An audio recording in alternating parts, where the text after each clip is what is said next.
Hey, welcome back to Rust Order Garage. Something different today. While I am waiting on parts for the Buick, yeah, I'm a slave to the parts delivery man again. But while I'm waiting, I figured I'd do something different because I wanted to see if this engine's any good. So what I have behind me is an all aluminum L33 5.3 2005. Right out of the junkyard. Know nothing about it. If you didn't see the one part of the video when I picked up this engine, basically my local junkyard has an area where they have stuff that's imminent crush. Like it's gone the next day, it's getting flattened, they've taken what they want and that's it. So I was in there buying PCMs because I like to have some spares around. And I brought a PCM home from the junkyard and I read it just to see what the tune was on it, and I noticed that the VIN number had a B in it, and I think it's the 8th digit, and when it's a B, that's L33 aluminum high output 5.3. So as soon as I saw that, went right back to the junkyard and said I want to buy that engine. So it was getting crushed anyway, so he gave it to me for a core price, which is more than fair because he didn't know if it was any good. I didn't know if it was any good. I guess they didn't have any keys or anything with the truck. It was marked on the truck unknown. So who knows if it's good or not. I bought it with the thought that it's junk.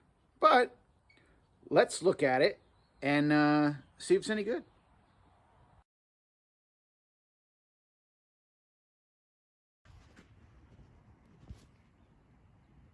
So here is the engine as I got it.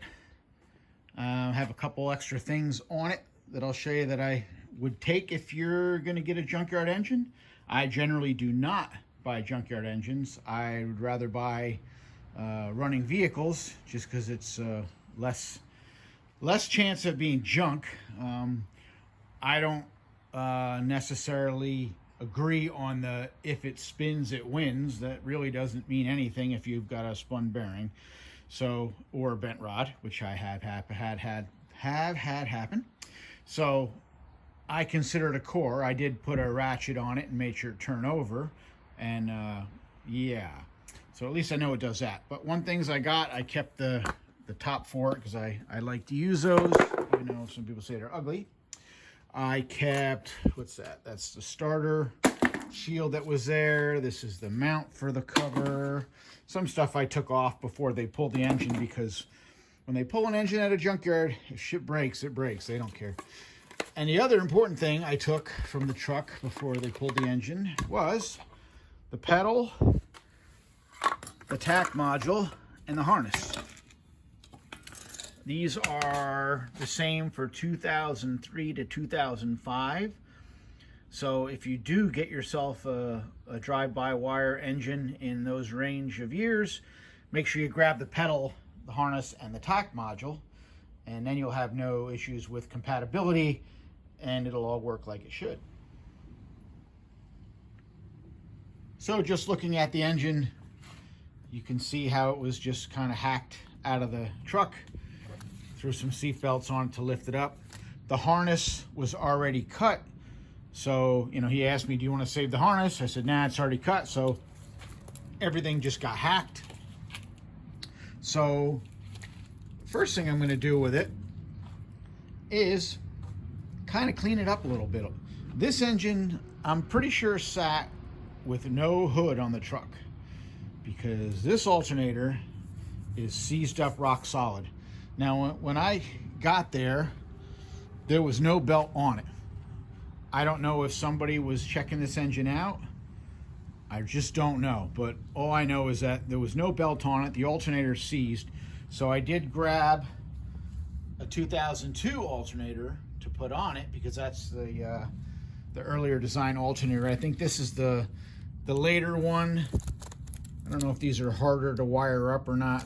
You have to do some different things with them to wire those in. But regardless, it's seized, so I don't care. So other than that, I mean, just I know it must have sat with no hood, but the water pump's not seized, the power steering pump's not seized, all the AC clutch here at least is not seized, idler's not seized. So I don't know how long it sat without a hood, but maybe not too long. I mean, somebody sort of took care of it. It's got a replacement exhaust manifold on this side.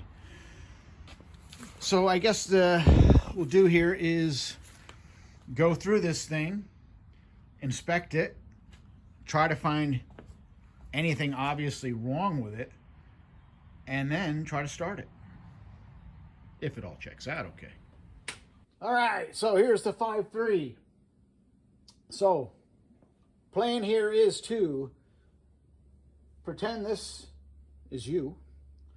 You're in a junkyard, you want to get an engine. I'm going to show you some stuff right on the fly of what I would look at because I'm going to do it. This is a real junkyard engine for me. I'm going to go look at everything I can on it, and pretty much I would do the same thing in the yard before I bought it. I mean, I bought this, obviously, just give it to me because it's aluminum and it was cheap. But if I was looking for something that I really wanted to be good, I would be going over some stuff before I brought it home. So what I'm going to do first is get the wiring harness off of this, or at least what's left of it. But I'm not just going to throw it away because some of these connectors are actually really good to have. Like, the Multec injector connectors. If you buy 99 to 02 drive-by cable harness from eBay and it didn't come with adapters, you can splice on these Multec connectors to use with your truck injectors. And I am going to put an eBay wiring harness on this engine. So if everything checks out, and maybe even if it doesn't check out, we're going to put a drive-by wire eBay harness on this engine to start it. So I will show you every connection on the eBay harness, where it plugs onto this engine, and how to fire it up. So that'll probably be another video. It'll be like 2 videos out of this mess because it'll be too long if I do all that at one. But this video will be strictly on assessing this engine and then what we decide to do with it. And then after the harness is on, we'll come back and start it. All right? Is that enough rambling? I hope that's enough rambling. All right. First thing I'm going to do is get this wiring off of here. And I will time-lapse removing the harness. I don't know if that's a good idea or not. I don't know if you want to just see me just taking connectors off. You guys got to tell me in the comments, because a lot of times I watch people's videos and it seems like when they're doing time-lapse, it's always right when I really need the detail of what they're doing, and they blow through it so fast on time-lapse and there's no talking, so they don't give me the information I'm looking for. So if you don't want time-lapse and you really want me to do this stuff without it, let me know. But as far as undoing these connectors, I think I can do that in time-lapse.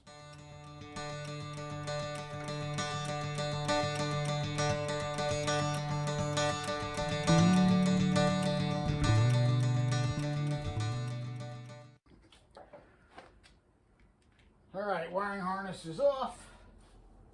Bunch of connectors to save, including the positive and negative battery cables, which we'll use when we start this thing, because we're going to start it, right? First casualty, the starter.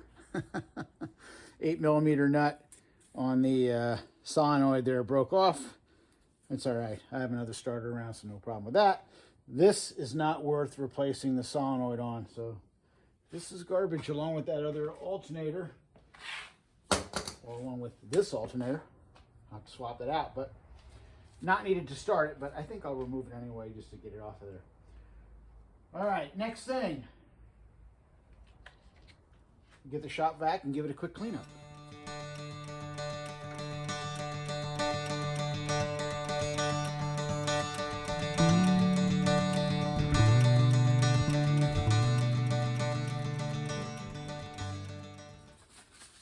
All right, so now we're actually going to do some work and start inspecting this thing now that we've got it looking more like an engine. I still have to wipe it down because when they took this out of the junkyard, Saw was their friend, and there are all kind of metal shards around, so I don't want that going into the engine. But first thing I'm going to do is pull all the spark plugs and get an idea if we're dead in the water already.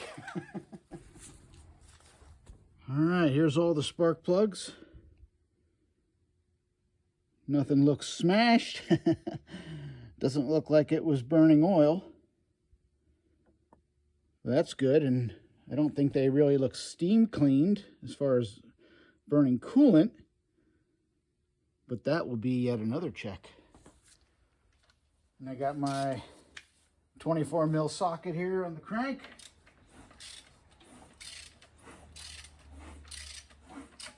Turns over easy. No binding. So hopefully the lower end's good. We shall see. All right, next thing I'm going to do is check the cylinders for signs of steam cleaning from, say, a popped head gasket.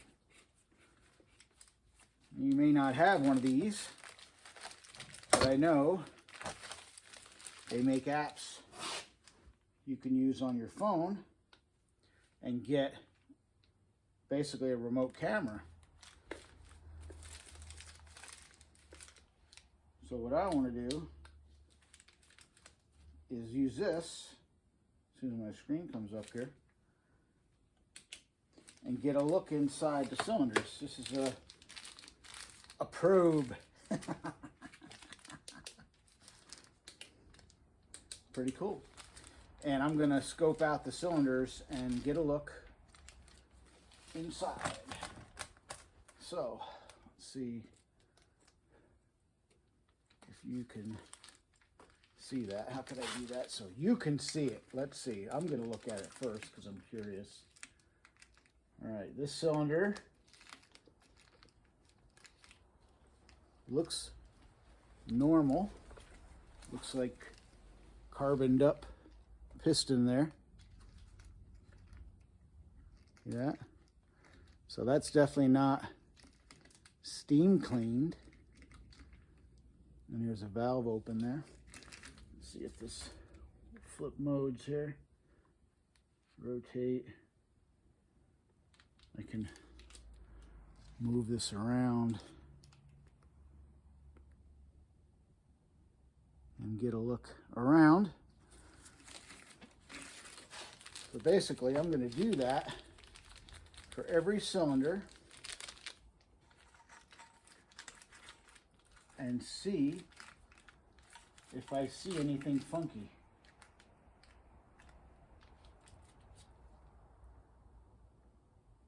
This one, the piston's right at the top, so it's, I can't get a good look at the cylinder, but I'll put the ratchet on it and drive it down. And I'm just going to go cylinder to cylinder with this thing. Here's inside cylinder 5. You see there's a little surface rust on the cylinder there, a little yellow. Who cares? It's nothing. Don't worry about it. Not a big deal. And again, I see carbon on the piston, which is good. Carbon on the piston, which is good. Okay, so all cylinders look the same. Nothing looked any cleaner than anything else. They all looked the same amount of funky. So at least they're all the same. So even if you're not sure what you're looking for, if one of them looks very different than all, excuse me. If one of them looks very different than all the others, might be something to look at. Let's pull a valve cover. And see what we see here. Hopefully, everything looks normal.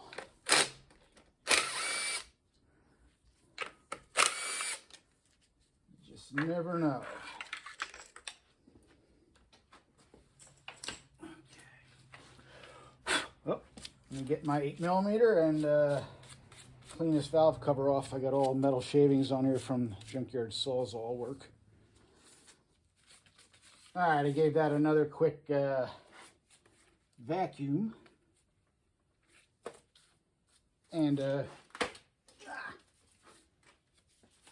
cleaned up what I could else.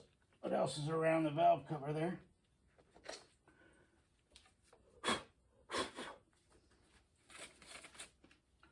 All right, let's pull this and see if it's ugly.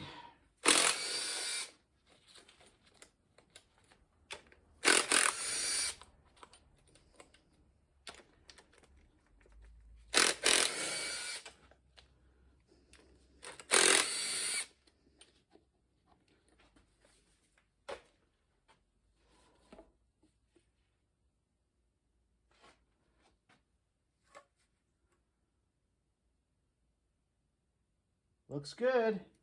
Just some dirt in there that I got in there. I'll vacuum that out. We'll move to the next one.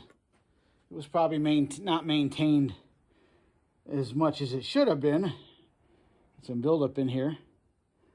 But hopefully the bottom end is good. And here's what this side looks like. This is passenger side 2, 4, 6, and 8. Everything looks fine. Of course, you can't tell about wear on the push rods unless you remove all the rockers, but we're not going to do that. But at least it's not a total sludge machine right now. All right, get the other side off.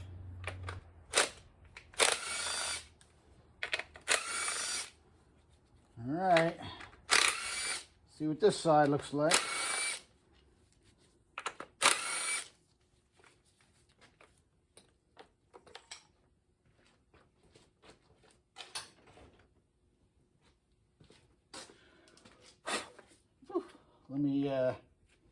Let me vacuum that up a little bit more. Alrighty, let's get this off.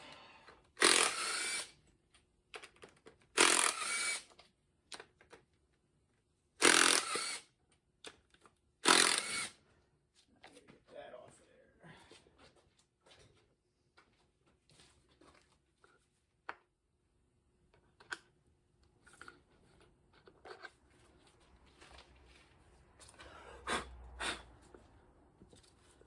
These are coming right off. They're not even stuck. I wonder if they were replaced or something. Gaskets. Looks good. Looks exactly the same as the other side. Nothing obvious. I don't see any broken springs or anything crazy going on there. Cool. Okay, before continuing on, I want to dump the oil out of this. I checked the oil level, it was a little low, and based on the way the inside of the valve covers looked, I don't know when the last time it had an oil changes. This drain plug does not feel good. This ain't good. This drain plug feels stripped, like it's tight all the way, and that's not good. Let's see if we can work it back and forth and save it. Hopefully, there's no water in here.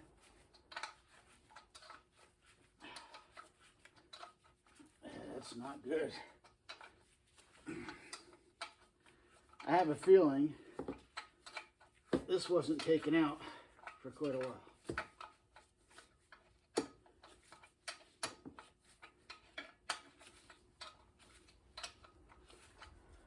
I'm going to put a ratchet on it.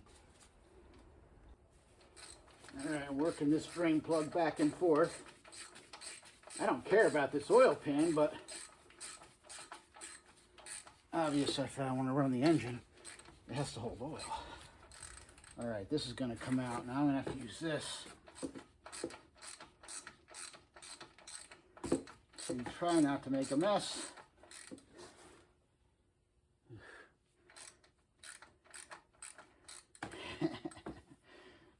What's the chances of this going smoothly?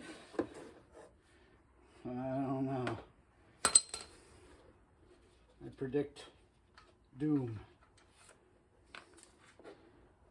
All right, well, it's oil, which is good. All right, so the oil looked good. I just threw it through a filter and dumped it right back in the engine. because I don't care. This pan is coming off. Whenever this engine gets used, the pan's coming off, and there's no sense putting 5 quarts of fresh oil in this thing just to dump it on the ground. So, not literally. So anyway, I put the old oil in there, filtered it first, looked good, didn't see any metal in it or anything like that. And yeah, it's still within the operating range, so it'll work. Next things will be, I want to do a compression test on every cylinder. What else are we going to do? Well, I'll tell you when we get there. That's it for today. We'll come back tomorrow and continue. Okay, continuing with the L33. In between other things today, I did a couple things. I removed the original exhaust manifolds because they were basically brand new, and because of that, somebody snagged the Y-pipe and the stubs off it, so it would have been a pain to make an exhaust. So I found another pair laying around, welded some pipes on, and we got the cherry bombs on there. Hooked up a, what do you want to call it? Remote starter switch, yeah, to the starter. And put a starter on there, a good one. And I put a positive battery cable on and the negative battery cable and a battery. So now, to the point of compression test. So I think, what's left? Oh, I did one more thing too. I removed the stock oil pressure sending unit, bashed the top off, and when I get time, I'll break out the rest of it. And you can drill and tap these for 1/8 pipe, and you get an adapter for an oil pressure gauge. But to save time, I had one, so I just put it in place of the oil pressure sending unit and stuck a gauge on there, so I can crank it over and check oil pressure. And so what's left? Compression test, check oil pressure, make sure that's good. Check the injectors. I got to pull the rail and test the injectors. I'm not going to lose the engine over something stupid. And after that, hook up a fuel system. Oh, and of course, forgot. Gonna put an eBay wiring harness on this engine and go through every connection. So if you buy one of those harnesses, you'll know how it goes on. All right, so I had almost no time today, but I'm gonna do this all in one video. But anyway, here we go. So I got my thing hooked up here. Engine turns over. That's good. Let's do a compression test. Let's get the gauge out and do it. Yep, that one's good. Yep, that one's good. Yep, that one's good. Yep, that one's good. That's 4. Yep, that's good. Get my finger in there. Yep, that's good. That's good. That's good. All right. Compression test done. It's all good. Let's check oil pressure.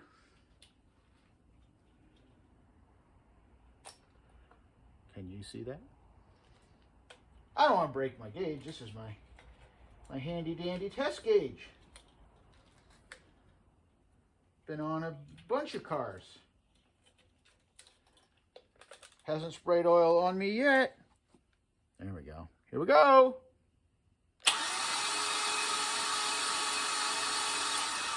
All right.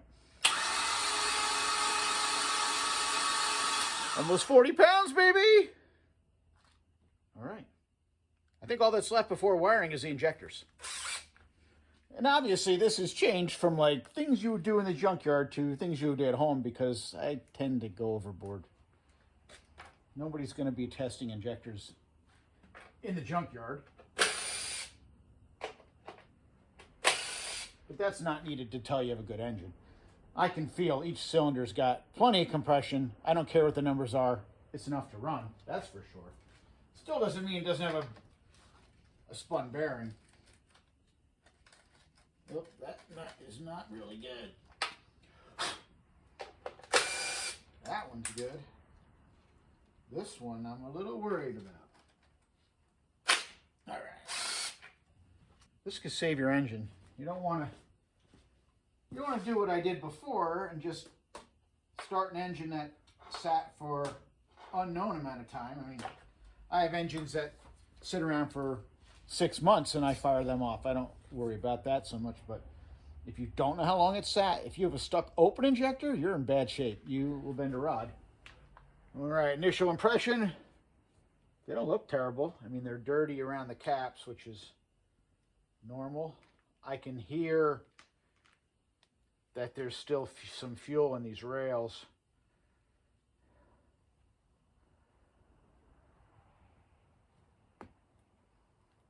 But I'm just going to wipe these off. Get the remote fuel system hooked up. And see if we can run these. If they all spray, then next thing is going to be full install of the eBay wiring harness and fire this thing up. And the reason I took the time to put mufflers on it is because I want to hear the bottom end. You know, if there's no mufflers and I start it, hey, that's wonderful, but if I got a spun bearing, I probably won't hear it with no mufflers. So I will get the fuel system and we'll test these. For you, it'll be right now, but for me, it'll be tomorrow. All right, back at it. Next day for me, no time at all for you. Got my injector tester hooked up here. This thing is starting to turn out to be my most commonly used tool. Now this is a returnless rail, so I've got my remote fuel system just using the pressure side. So I don't know if that means it's putting like a full 100 pounds of pressure on these things, but don't care, just want to see if they work. So let's turn on the pump. All right. Hook up the wires.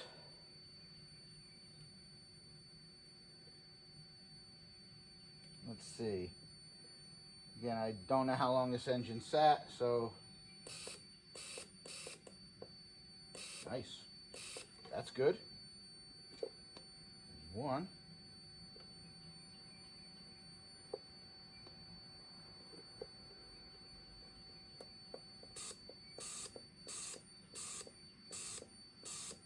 There's two. That one was a little sticky, but it went after a couple hits. Most importantly, none of them are dripping. That's my biggest thing. As long as they're not leaking fuel when they're off. This guy is not doing anything. Let's put it on, I think it was it mode 8 was high power? Nope. That's a continuous, but it works on that mode. All right, so I've got 3 injectors that work on the high power modes of this tester, but not on the low power. I don't know if that matters or not, because, I mean, the PCM just sends a ground and the power is power, so I don't know if it matters or not. We're going to put them on and try it. And if it doesn't hit, I mark the cylinders, the 3 cylinders that the injectors are doing that. And if it doesn't run on all 8, then I'll know for myself that if they don't work on low power mode, they're not going to work. But they do work under high power, and none of them are leaking, which is the most important thing to me. So let's put the rail back on. All right, put the rails on. What I'll usually do is just spray a little lube on the O-rings.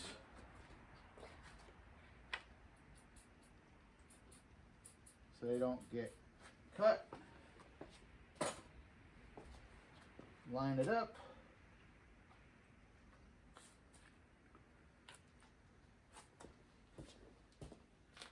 And we get the old hammer handle out.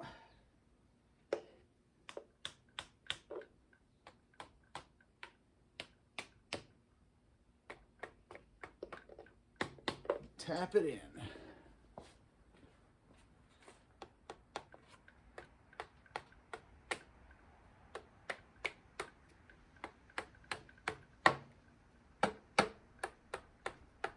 All right, bolts, and we're good. Injector's in. I think we are ready to go, other than wiring in a computer.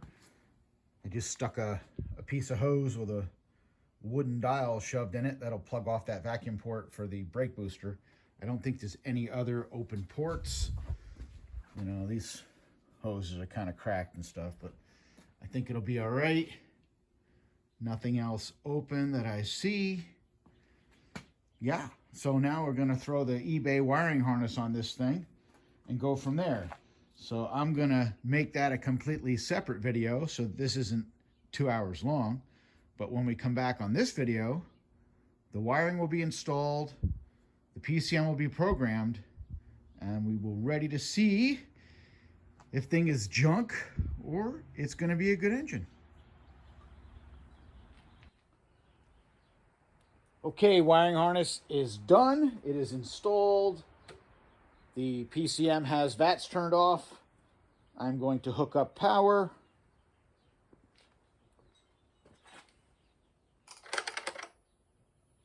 We've got that. I'm going to hook up fuel. Probably should have done that first. Hang on. There's fuel. There's power to the harness.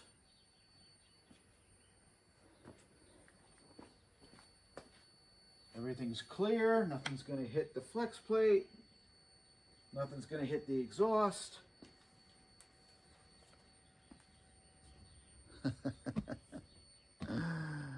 Here goes nothing. Oh, I should probably do this from the other side so I can kill the power quick in case something goes wrong here.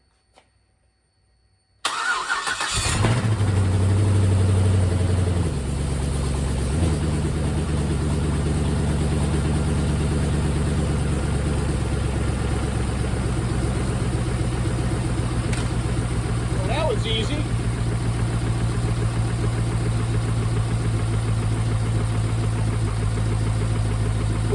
Pounds of oil pressure.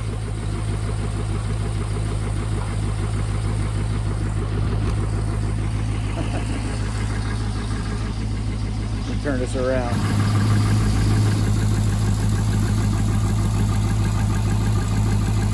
45 pounds of oil pressure.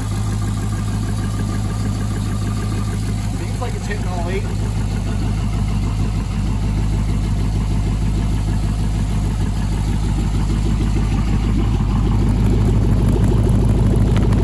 Misfires there. Feels good.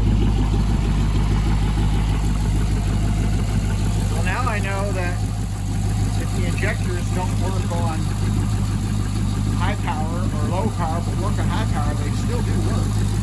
Well, let's try the gas pedal.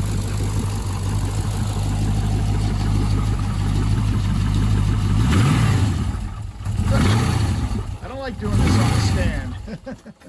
I'm actually glad that turned off because I don't like doing this on the stand. Let me move on the other side.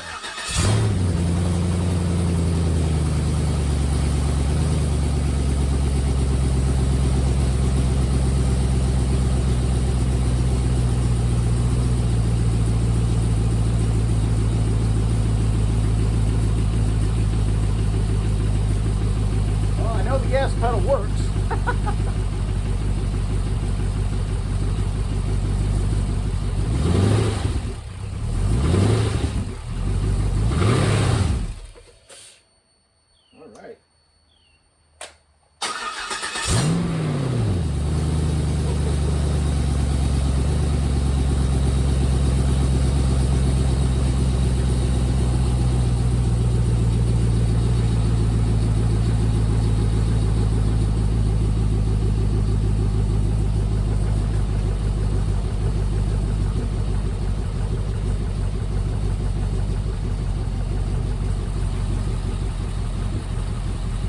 Well, I guess I'll call it a success.